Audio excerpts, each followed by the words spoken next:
All right. Well, thank you very much for having me back. So we've heard a lot about lasers this morning. We just saw some of the aquablation.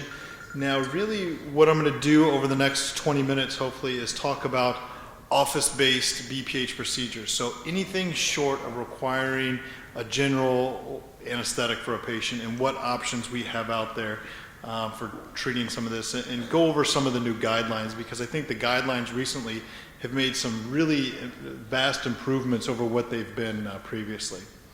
So again, I just want to briefly go through the guidelines, talk a little bit about medical management, maybe give you some pearls that we don't think about as much, because not all the improvements that we've seen have been through surgery. There's some other things short of surgery that we can do based on the patients. And I think it's because we've got a paradigm shift of how we think about BPH. Really, when we think about BPH, it's not just prostatic obstruction, right? That's the static component of BPH, but there's also a dynamic component to BPH that we have to consider in terms of lower urinary tract symptoms. And so we can't just focus on the prostate enlargement, but we have to focus on the whole patient. And so what I mean by that is lower urinary tract symptoms are a constellation of things, a lot of different things that can cause these symptoms, whether it is BPH, whether it's overactivity, nocturia, whether it's a foreign body prostatitis, bladder tumor, stones. There's lots of things that we have to consider, and we almost have to consider the entire urinary system, starting with the sensory afferent nerves. So when we talk about BPH, it's no longer just the talk of the prostate. We have to think of the whole patient and individualize what we do for that patient. So this is the new AUA treatment guidelines for the surgical management of BPH. What I like about this is that it goes back and it recognizes the importance of the evaluation for that patient with bladder outlet obstruction type symptoms. Now, not only are we doing a history, a physical, we're doing some kind of validated questionnaire, whether it's the International Prostate Symptom Score, and now it's starting to ask you to assess both prostate size, shape, post-void residual, all of these things to help guide us towards the right treatment decision. We still have what I call the big five for surgical therapy, and those are recurrent urinary tract infections, hematuria, urinary retention, bladder stones, or renal insufficiency. Those typically are easy calls for mandating surgical therapy, but what do we do short of that? What the new guidelines did is it was really nice in that they broke up the size of prostate, and it said, okay, if you've got a small prostate, these are the things you should be thinking about. If you've got an average sized prostate, these are the things that you should be thinking about. If you've got a large prostate, these are the menu of options that you should have in your armamentarium to offer to patients. Obviously, if that patient has a high risk of bleeding or needs to decrease that risk of transfusion, there's certain technologies and techniques that are better suited towards those patients. The shortfall of what the guidelines didn't do is they didn't tell us what they meant as a small prostate.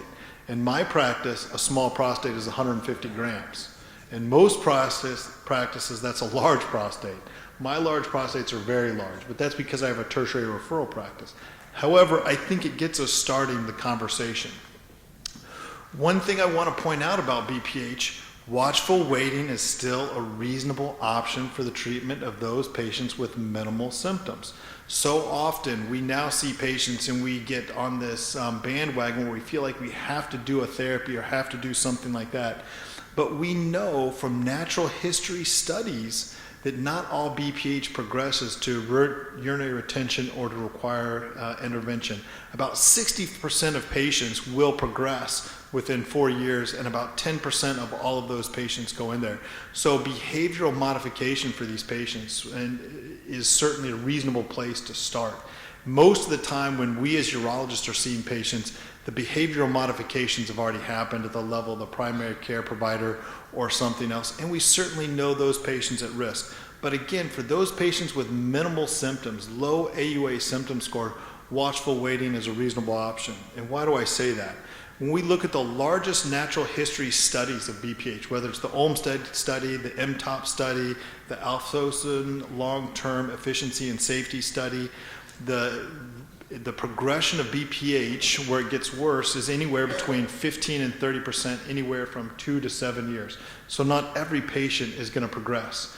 When you look at those same patients and you say, well, how many of them are going to have urinary retention? only about 2.7 to 6.5%, and you look at those that require surgical intervention, it's still less than 10% of these patients. So what that tells you is that we have to be thoughtful on how we select our patients for which intervention. And as when we think about intervention, once we go past watchful waiting, that next step becomes medical therapy. And historically, we've thought about alpha blockers, 5-alpha reductase inhibitors, and the PDE5 inhibitors. But now we have new agents and new thought processes around them to include antimuscarinics and how we use them in the armamentarium of how we treat BPH, as well as the new beta agonists and what that means for patients. And I won't go through the medical therapy a bunch, but I do want to cover some caveats that are important for managing your patient.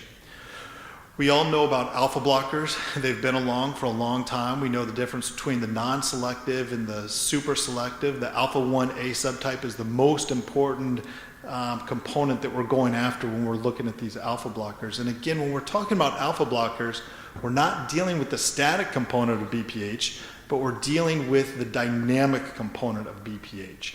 So we're really looking at those. And everybody's familiar with this slide, which outlines the selectivity of the alpha 1A. And this is really what we're trying to target in bladder dysfunction and how selective Flomax is over the other particular agents.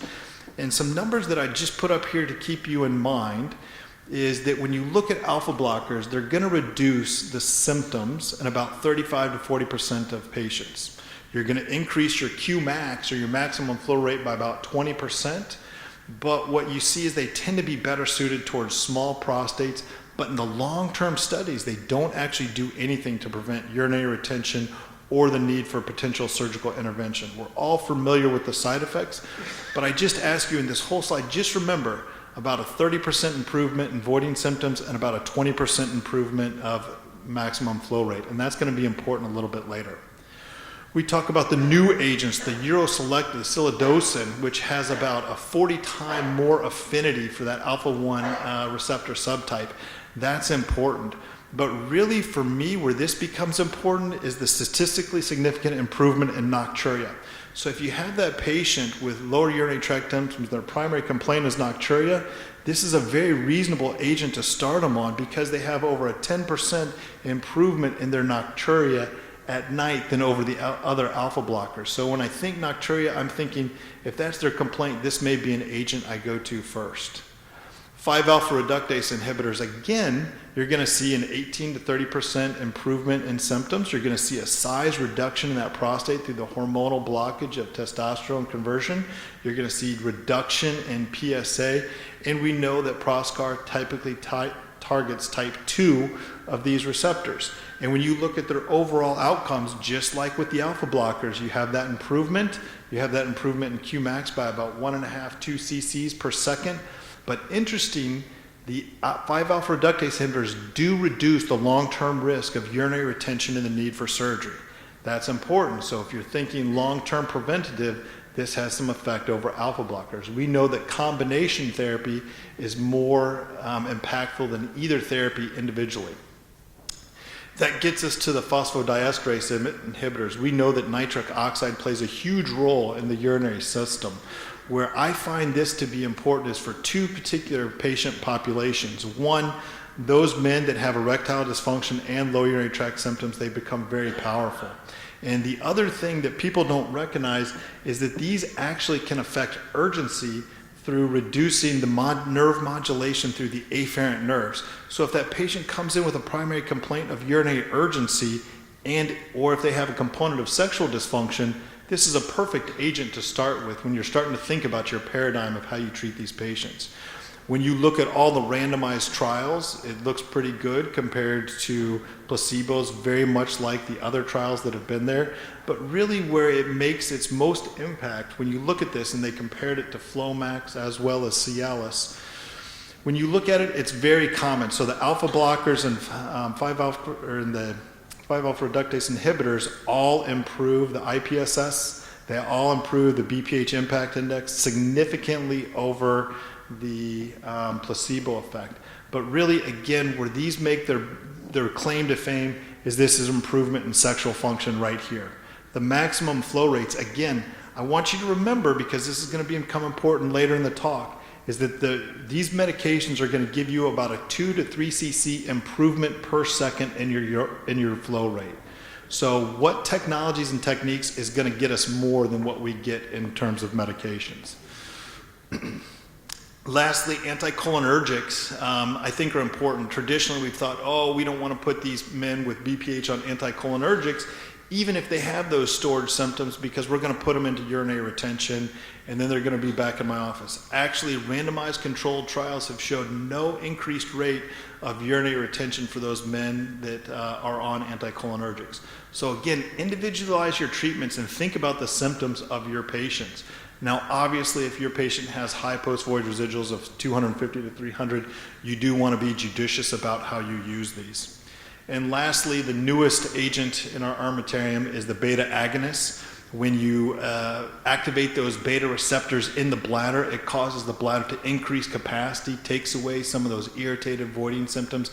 Again, working on that dynamic component of BPH to treat the symptoms of the patient. And it's shown benefit for frequency, urgency, and quality of life in as short of 2 months for a lot of these patients. So with that quick discussion about medical therapies, let's really talk about the minimally invasive therapies. And when I talk about minimally invasive therapies, I'm talking about office-based therapy. If I have to put a patient to sleep, they're going to get a definitive procedure. I'm going to do something more debulking, more actionable, something that's going to get them an immediate result, because I'm already putting them through the risk of anesthesia. But what fills that gap between medications and those definitive surgeries? What can I do in my office to make a difference for these patients? And that's where you start to get into the microwave therapies, which I'm not going to discuss today, the tunas, but really start to focus on water vapor therapy and the prostatic urethral lift devices. I won't talk much about prostatic arterial embolization because we've already heard a lot about it. When we talk about these missed therapies, we're really targeting these small and average sized prostates. These are the size prostates that we're talking with these. And what do I mean? I'm talking about prostates typically less than 80 cubic centimeters. Basically, for me, again, this means office-based therapy.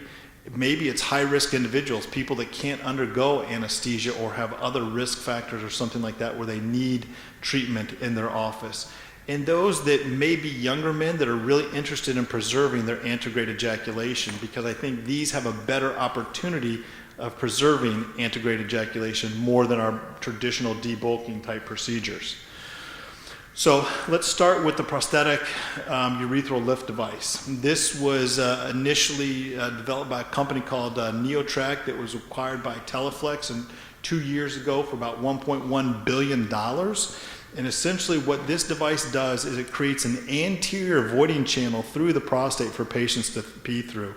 Basically, it's got a nitinol tab that only deploys outside of the capsule, and then it's got a stainless steel tab and a monofilament, and the whole point is to compress that tissue to bring it over to the size. It's all delivered through a 20 French rigid cystoscope. This can be done in the office. The handpiece is not reusable. They're working on more handpieces, but the more implants you put in, the more expensive it becomes in paying through those.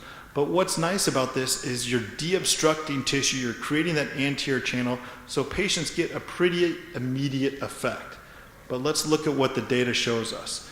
So this is the recently published 5-year lift study results. And it was a very complex study design where it was 19 centers in North America and Australia, 206 subjects, 140 of them, there was randomized 2-to-1, 140 got the urethral lift, 66 sham. Then they had a crossover in that sham. But what they saw at the end of 5 years, about 72% of them were present for follow-up. It did exclude median lobes, but they noticed immediate improvement in urination within 2 weeks. Their 5-year surgical retreatment rate was 13%, and those that went back to medical therapy was about 10%. So when I think about that, to me, that's about a 25% failure, because if I'm putting them through a procedure, the whole point is to take them off medications, not put them back on medications. But in this study, they described no de novo ejaculatory dysfunction. The 5-year improvement in IPSS was 7.85. Their maximum flow rate at 5 years was 3.21. Think about the medical therapies where we talked, these numbers look pretty similar to what we saw with medical therapy, maybe a little bit better. Now, I've got a personal bias against the prosthetic urethral lift devices. I've done a bunch of these, but I've also seen a bunch of these done outside where they've had problems. This was a series that we published a few years ago that looked at 7 men about 8 months after they had their urethral lift device that had problems. And again, it wasn't a device failure, it was a technique failure. They put this lift device through the bladder wall anteriorly, where I went in robotically and had to remove it because of chronic pain. You can see that that device is nowhere near the prostate. I've done enucleation, and you can see that tab that technically is not supposed to deploy unless it's outside the capsule, deploying with inside the prostate completely. So I've seen problems with this. So that brings us to the next therapy, and that's the water vapor thermotherapy. This is Resume, initially developed by Nexther, that's recently been acquired by Boston Scientific. The nice thing about this is this is an office-based procedure, and essentially what you're doing is you're using radio frequency energy to take saline water and turn it into steam. And that phase change, when the steam gets injected into tissue, going from steam to water, causes cellular death and tissue debulking. The colonization, or the amount of collagen in the capsule, keeps that steam confined to the prostate itself. And what data and MRI data has shown that every time you inject steam, you get about a 1.5 to 2 cubic centimeter lesion in that prostate. The other nice thing is you can treat median lobes with this particular technique. Now, when you think about this, you really, again, it seems like today I'm talking a lot about mechanism of action, but that's the principle behind this works. It's using heat energy, but it's a difference between convective heat energy and conductive heat energy. When you think of a stove and you turn heat on it, by the time the handle gets hot, that's conduction. Very high temperatures for long amounts of time, diffusion of that energy. When we're talking about convection, we're talking about the phase change between water to steam as all these molecules interact and hit each other, and so you can get low temperature and high thermal changes. So what it does is it protects that tissue from the high thermal energy. When you look at the 4-year randomized trial that's going to be coming out this year at the AUA from the Resume trial, again, it was designed the exact same way as the prosthetic lift study. You'll notice that the same authors on that study are also on this study. But again, the difference between this and the last study is about 1/3 of these patients did have a median lobe treated, but again, they had a 46% reduction in IPSS, an improvement in Qmax at 4 years of 4.2 cc's per second, and a surgical retreatment rate of only 4%. You can see their curves over time as well. What's interesting is we talked earlier about PSA being a surrogate for tissue destruction. The more your PSA goes down, the more you've debulked that prostate, the greater your effect is. When you looked at their baseline PSA, it was 1.9, and then 4 years later, it was 1.9. So did they initially get some PSA change and then it grew back over time? I'm not sure, but again, think about that in context. When you look at the data, and this is me pulling the data from the 2 studies, looking at them side by side. You look at the number of patients, the crossovers, the number for analysis at the end of these studies, pretty similar. Prostate sizes treated were almost identical. The IPSS, to me, doesn't look too much difference, 40 to 46% difference. The maximum flow rate, both studies quote about the same. Really, the difference comes down to retreatment. In the prosthetic urethral lift, it's about a 25% either need retreatment or started medical therapy versus about 10% with the water vapor therapy. Now, the one thing I will tell you about the water vapor therapy is after you treat them in the clinic, you have to tell your patients that they're going to hate you, because what happens is that prostate gets swollen, edematous. They have to have a catheter in. I leave the catheter in for 5 days, and for that first 4 to 6 weeks until that body starts cleaning out those dead cells, they're not going to get much of an effect. You're waiting for that scar and that cavitation to happen. So until 4 to 6 weeks, patients are calling saying, boy, I'm not peeing any better. Why did I have this surgery? It's no better than before. And then all of a sudden, they start to notice a big difference the further out they get from the surgery. Typically, it's about 4 to 6 weeks. So again, in the brief time that I have, when you think about the armamentarium and surgery, watchful waiting is a reasonable option. We have all kinds of medications that we can individualize to the spectrum of the symptoms of the patient. We have our definitive surgical therapies, and I certainly have my own biases in that.